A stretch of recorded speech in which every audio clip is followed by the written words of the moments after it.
ప్రస్తుతం తెలంగాణలో నెలకొన్నటువంటి రాజకీయ పరిస్థితులపై ఇటీవల బీఆర్ఎస్ పార్టీలో కీలకంగా పనిచేసిన ఎమ్మెల్సీ కవిత రాజీనామా చేయడం, ఆ తర్వాత ఆమె పార్టీ నుండి బహిష్కరించడం, ఇలాంటి పరిణామాల నేపథ్యంలో మనతో డిస్కస్ చేయడానికని కాంగ్రెస్ పార్టీ సీనియర్ నాయకులు రాపుల్ రాములు మనతో ఉన్నారు. వారితో ఒకసారి చర్చిద్దాం. సార్ నమస్కారం. ప్రస్తుతం తెలంగాణలో రాజకీయ పరిణామాలు చాలా విభిన్నంగా ఉన్నాయి. కవిత సస్పెన్షను, ఆ తర్వాత ఆ పార్టీ పెద్దల మీదనే కేసీఆర్ చుట్టూ దయ్యాలు ఉన్నాయని చెప్పేసి సంబోధించింది. ఈ విషయం మీద మీరు ఎట్లా భావిస్తారు? అలా అయ్యనే పెద్ద దయ్యం, వాడే 1,00,000 కోట్లు తిని అలా అయ్యా. అసలు కవిత స్టేట్మెంట్ ఒకటి కరెక్ట్ చెప్పింది మొన్న. ఏంటి అంటే, ఆమె పెళ్ళప్పుడు చాలా ఆర్థికంగా చాలా వీక్ ఉన్నామని చెప్పి చెప్తా ఉన్నది.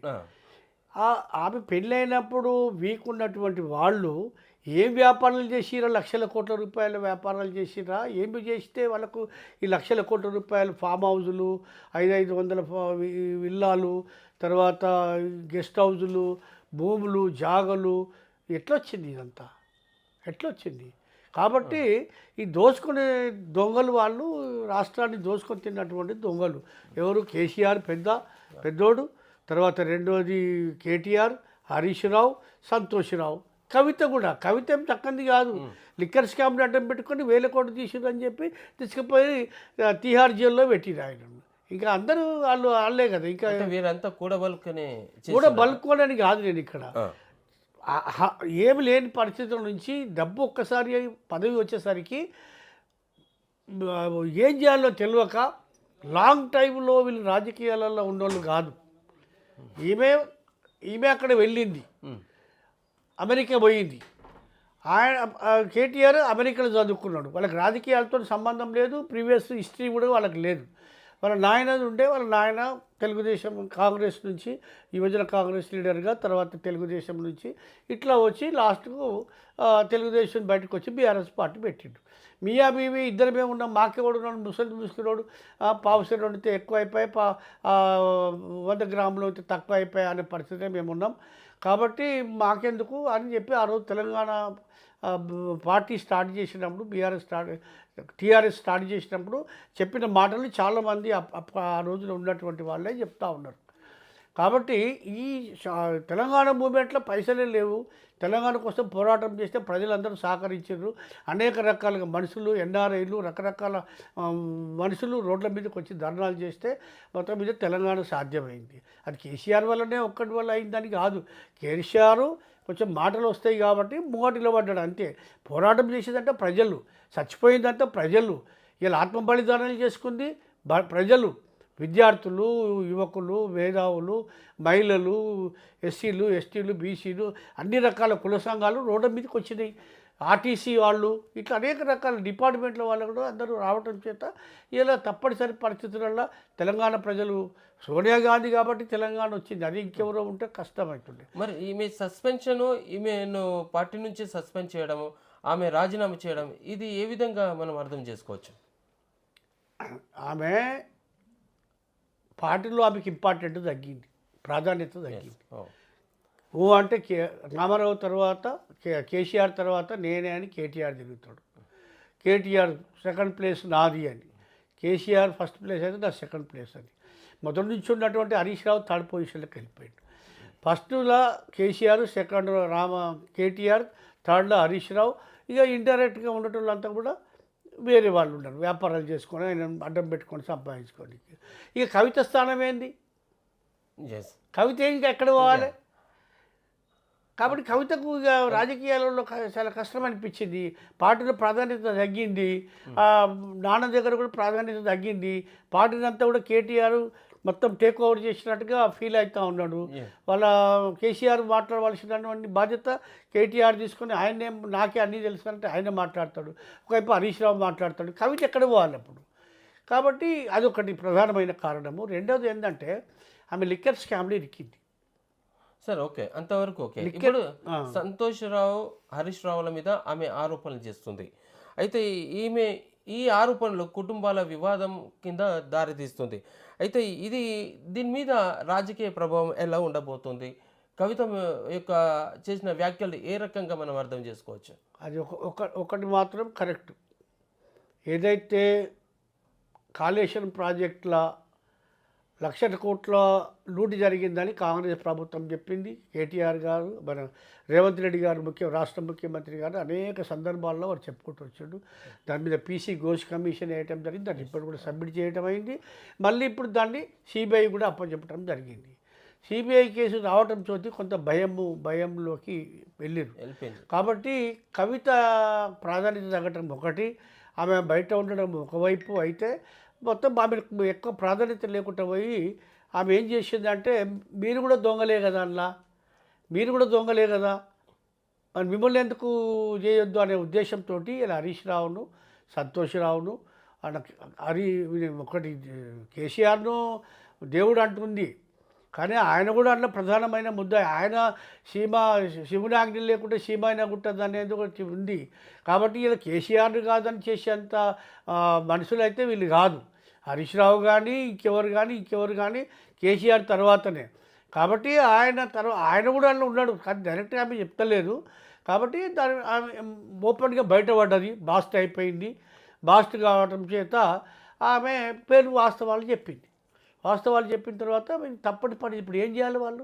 అట్లనే పెట్టుకుంటే ఆమె చెప్పిన మాటలకు ప్రాధాన్యత ఇస్తే హరీష్ రావుని తీసేయాలి, లేదు సంతోష్ రావుని తీసిపడేయాలి. మరి కాబట్టి వీళ్ళని దగ్గర పెట్టుకోవాలంటే వీళ్ళు అంతో ఇంతో పార్టీ కోసం పనిచేస్తుందో హరీష్ రావుని దూరం చేసుకోవాలన్నా కవితను దూరం చేసుకోవాలనేది కేసీఆర్ ముంగట్టున్నటువంటి ప్రశ్న. కాబట్టి ఇది బెటర్ ఆప్షన్ ఏంటంటే కవితనే పక్కకు పంపించడం బెటర్ అనే దాని మీద ఆమెను పంపించేసి మళ్ళీ అవసరం ఉన్నప్పుడు దగ్గర తీసుకోవచ్చు. ఆయన చేతిలో పనే కదా, తాళం చేయి ఆయన దగ్గర ఉండదు కదా. ఎప్పుడైనా బంద్ చేయొచ్చు, పార్టీ తలుపులు ఎప్పుడైనా ఓపెన్ చేయొచ్చు.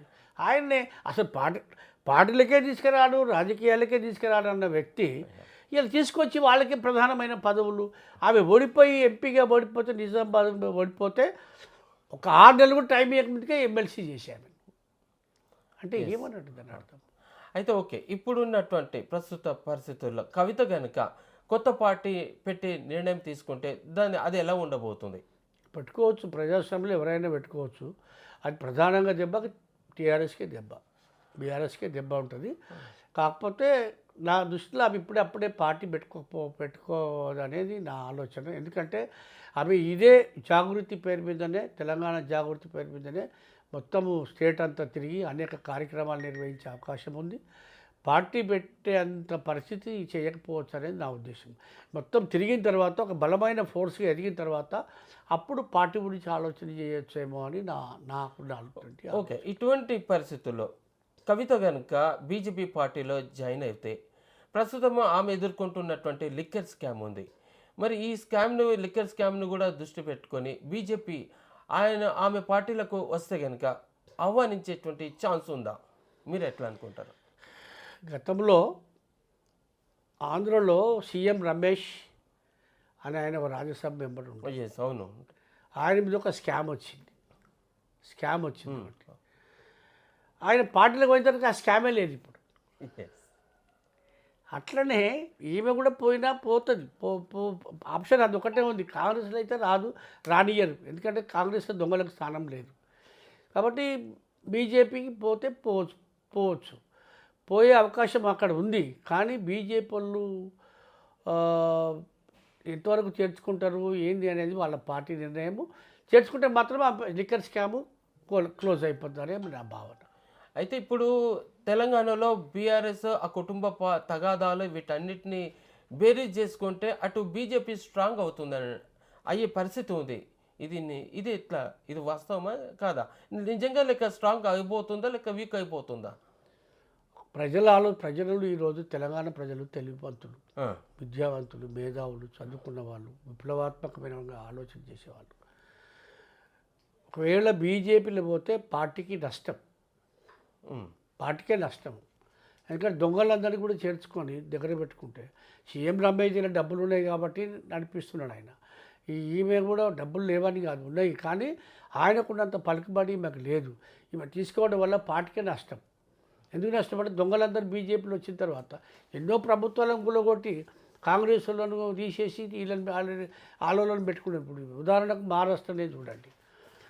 ఫస్ట్ టైం ఎలక్షన్లలో ఆయనను ఫడ్నవీస్ని పెట్టుకున్నారు కదా, డిప్యూటీ సీఎం చేసి తర్వాత బాల్ ఠాక్రే వర్గం నుంచి రాజ్ ఠాక్రే వర్గం నుంచి కొంతమంది తీర్చేసి వాళ్ళకు ముఖ్యమంత్రి పదవి ఇచ్చి తర్వాత ఫడ్నవీస్ డిప్యూటీ సీఎం చేసి తర్వాత మళ్ళీ ఇప్పుడు ఆయనను తీసేసి మళ్ళీ ఈయననే ఫడ్నవీస్ని పెట్టుకోవాలి. ఆ విధంగా ఈమెకు దగ్గర చేర్చుకునే అవకాశం వాళ్ళకు ఉన్నది. కానీ ప్రధానంగా ఏంటంటే బీజేపీకి నష్టం. అయితే తనకున్నటువంటి జాగృతిని రాజకీయ పార్టీగా మార్చే ఆలోచన కనుక చేస్తే తెలంగాణలో కాంగ్రెస్ పార్టీకి ఇది పెద్ద సవాల్గా మారే అవకాశం ఉంది. ఏమంటారు దీని మీద? ఎవరితో సవాల్ లేదు, ఇక్కడ బీజేపీతో సవాల్ లేదు, బీఆర్ఎస్తో సవాలే లేదు. అందరిని బండకేసి మూల కొట్టిరు కదా, బీఆర్ఎస్ని బండకేసి నేల కొట్టిరు కదా. ఇక బీజేపీ ఇప్పుడు ఇక్కడ తెలంగాణలో అంత సులభంగా వచ్చే ఛాన్స్ లేదు. ఎవరైతే కవిత పోతే కవిత వల్ల వాళ్ళకే నష్టం, కానీ వాళ్ళకైతే లాభం స్ట్రాంగ్ అయ్యే అవకాశం వాళ్ళకు లేదు. ఖచ్చితంగా మీద కేసులు ఉన్నాయి. నిజంగా బీజేపీ వారు కరెక్ట్గా నడవగలిగితే ఆమెను ఎప్పుడో లోపలనే ఉంచాలి, బయటికి ఇచ్చే అవకాశం లేదు. లోపలనే ఉంచాలి. ఎందుకంటే అక్కడ సిసోడియను 18 నెలలు 2 సంవత్సరాలు ఆయన అక్కడ ఉంచారు. ఈవెన్ ఎన్ని రోజులు ఉంచారు? 6 నెలలకే మొత్తం ఆగమై తీసి బయట పంపించేసింది. ఏం కాంప్రమైజో పోయిర్రు. బీఆర్ఎస్ కేసీఆర్ గారు పోయి మళ్ళీ మోదీతో మాట్లాడి అదంతా వాళ్ళ కోటరితో మాట్లాడుకొని మీడియా నిరూపించుకుంటారు. అది సిసోడియన్ ఎందుకు కుదరలేదు? అదే స్కామ్ కదా.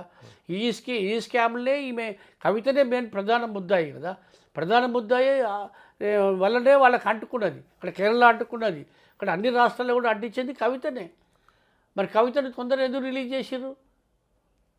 కేసీఆర్ యొక్క ప్రోద్బలము, కేసీఆర్ యొక్క పలుకుబడిని ఉపయోగించి తెచ్చుకున్నాడు ఆమె. ఓకే, ఎంపీగా ఎమ్మెల్సీగా పనిచేసిన ఆమె తెలంగాణలో తనకంటూ ఒక శక్తిగా ఒక మంచి మార్క్ అనేది ఉంది. సో ఇట్లాంటి పరిస్థితుల్లో ఆమె కనుక రేపు తెలంగాణ రాజకీయాల మీద ఆమె పార్టీ పెడితే తెలంగాణ రాజకీయాల మీద ఎటువంటి ప్రభావం ఉండదు? ఏం ప్రభావం ఉండదు. ఆమెకు శక్తే లేదు. ఆమె శక్తి అంతా కేసీఆర్ ముఖం చూసి ఆమె శక్తి అనుకుంటున్నారు, కానీ ఆమెకు సొంత శక్తి ఎక్కడిది? ఏం చేసిందని ఆమె శక్తి? ఏం ఉద్యమం? జాగృతి అనేది తెలంగాణ ఉద్యమం ఉంటారు. 4 వెంబడేసుకొని వస్తే ఎవరో వస్తారు, డబ్బులు ఖర్చు పెడితే డబ్బులు ఉన్నాయి ఆమె దగ్గర. కోట్ల రూపాయల ఆస్తులు సంపాదించారు. తెలంగాణ ప్రజలు మోసం చేసి ఆ ప్రజల్ని పెట్టి 4 రోజులు తిరుగుతారు. ఇక్కడ మీరు తెలియదా, షర్మిల కూడా అట్లనే తిరిగింది కదా. తిరిగి లాస్ట్కి చివరికి కాంగ్రెస్ పార్టీని ఆశ్రయించింది కదా. కాబట్టి ఆమెకు శక్తి ఏం లేదు. ఆమె శక్తి అంతా కూడా కేసీఆరే శక్తి. ఆయన ముఖం చూసే నిజంగా చెప్పాలంటే ఆమెకు విలువ ఇచ్చారు, కానీ ఆమె సొంతగా కేసీఆర్ కాదని ఇంకొకరిని కాదని హరీష్ రావుకు విలువ లేదు, నా కేటీఆర్కు విలువ లేదు, నా కవితకు విలువ లేదు. అంతా వాళ్ళ నాన్నదే. వాళ్ళ నాన్న ఫేస్ వాల్యూతో వాళ్ళు రాణించారు. అయితే ఇప్పుడు సస్పెన్షన్కి గురైన కవిత ఇదంతా డ్రామా అని చెప్పేసి ఒకవైపు బీజేపీ అంటుంది, మరోవైపు కాంగ్రెస్ అంటుంది. మీరు ఎట్లా స్పందిస్తారు ఈ విషయం మీద? అది నిజంగా ఒక రకంగా కేసీఆర్ ఇప్పుడు కాళేశ్వరం ప్రాజెక్టు మీద జరిగినటువంటి చర్చను, ఎందుకంటే కాళేశ్వరంలో దొంగ అని ఆ కమిషన్ తేల్చింది. అనేక సార్లు 100 సార్లు ఆ పదం ఉచ్చరించినట్టుగా పీచి ఘోష్ గారు కమిషను మీద చర్చించినట్టుగా మనకి రిపోర్ట్లు వచ్చినాయి. దాన్ని డైవర్ట్ చేయడం కోసమే కవితతో డ్రామా ఆడిపించింది అనేది కూడా ఒక ప్రధానంగా ప్రజలకు ఉన్నటువంటి అపోహ కాదు, ఒక రకంగా అది నిజమే. దీన్ని ఏదో డైవర్ట్ చేసి మళ్ళీ కవిత మీద దృష్టి మలపాలి అని చెప్పే ఆలోచనతోటే చేస్తున్నట్టుగా నేనైతే భావిస్తున్నాను. మొత్తం మీద తెలంగాణలో బీఆర్ఎస్ ఒకవైపుగా వీక్ అయిపోతుంది, మరోవైపు కుటుంబ తగాదాలు ఒకవైపు తెర మీదకి వచ్చేసాయి. వీటన్నిటిని దృష్టిలో పెట్టుకుంటే కాంగ్రెస్ పార్టీకి ఏమైనా రాజకీయ లబ్ధి కానీ ఏమైనా చేకూరేటువంటి ఛాన్స్ ఉందా ఈ పరిస్థితుల్లో? మా లబ్ధి, మా బలము, మా శక్తి అంతా తెలంగాణ ప్రజలు. కవిత వల్లనో లేకపోతే టీఆర్ఎస్ వల్లనో బీఆర్ఎస్ వల్లనో మాకు బలం లేదు. కాంగ్రెస్ సొంత క్యాడర్ ఉంది. 100 సంవత్సరాల నుంచి నిర్మాణమైనటువంటి ఇదొక పార్టీ. మోతీలాల్ నెహ్రూ నుంచి, జవహర్లాల్ నెహ్రూ నుంచి, తర్వాత మహనీయుల ఇందిరాగాంధీ నుంచి, రాజీవ్ గాంధీ నుంచి, మన మన్మోహన్ సింగ్ నుంచి ఇప్పటి వరకు అనేక మందిని తయారు చేసినటువంటి పార్టీ, నాయకులను తయారు చేసి దేశం మీద మంచి పనులు చేసిన దాంట్లో కాంగ్రెస్ పార్టీ ముందంజలో ఉన్నది. దాంట్లో ఎవరు కాదనలేని సత్యం. కాబట్టి ఇలా పార్టీ మాకు సొంతగా ఎవరి వల్లనో నష్టపోవడం వల్ల మాకు రావటం కానీ, ఎవరు వీక్ కావడం వల్ల మేము బలపడడం అని ఏముండదు. కాంగ్రెస్ ఒక బలమైన పార్టీ, కాంగ్రెస్లో బలమైన శక్తి, ఇలా ఓడించే శక్తి ఎవరికి లేదు. కాకపోతే ఏంటి అంటే వీళ్ళలో తగాదల వల్లనే బలహీనపడతాడు తప్ప వీళ్ళకు ఎవరో బలహీనపరిస్తే బలహీనపడేది ఏం లేదు. ఇక చివరిగా రాబోయే రోజుల్లో కవిత కనుక బీఆర్ఎస్ చేసినటువంటి అవినీతిని అంతా బండారం బయట పెడితే కనుక రేపు కాంగ్రెస్ పార్టీ ఏ విధంగా చర్యలు తీసుకుపోబోతుంది? ఇప్పుడు సిబిఐకి వీళ్ళు ఇచ్చారు, సిబిఐ తేల్చాలి.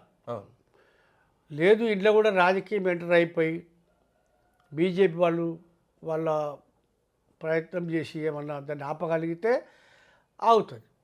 ఏమాత్రము దీని మీద చర్యలు తీసుకోకుంటే బీజేపీ దోషిగా నిలబడవలసి వస్తుంది.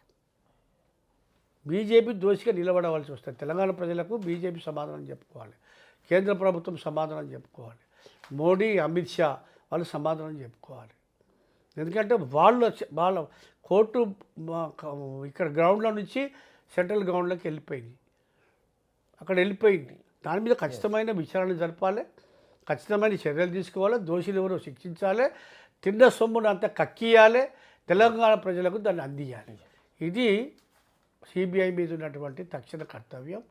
కాబట్టి ఖచ్చితంగా దోషులను ఎవరైనా సరే, ఇటు ఫోన్ ట్యాపింగ్ కేసు కానీ, ఇటు కాళేశ్వరం ప్రాజెక్టు కానీ, ఎవరి అని డబ్బులు లక్షల కోట్ల రూపాయల డబ్బులు ఇలా ప్రతి ఒక్కడు పన్నులు కట్టి, ప్రతి ఒక్కడు ట్యాక్సులు కట్టి, ప్రతి ఒక్కడు కట్టితే ఆ డబ్బుతోని ఇలా డెవలప్మెంట్ చేసుకుంటున్నాం. ఎక్కడికి వెళ్ళి వస్తుంది? మనం ఏమి నోట్లను ముద్రిస్తలేదు కదా తెలంగాణ గవర్నమెంట్, తెలంగాణ ముద్రిస్తలేదు కదా. దానికి ఒక సిస్టమ్ ఉంది, ప్రజల మనీ, ప్రజలు ప్రతి ఒక్కడు ఛాయ్ తాగితే మనం పన్ను కడుతున్నాము, ఛాయ్ తాగితే పన్ను కడుతున్నాము, ప్రతి దాంట్లో మనం ట్యాక్స్, బట్టలు కొంటే, తింటే ప్రతి దాంట్లో మన పైసా ఉంది.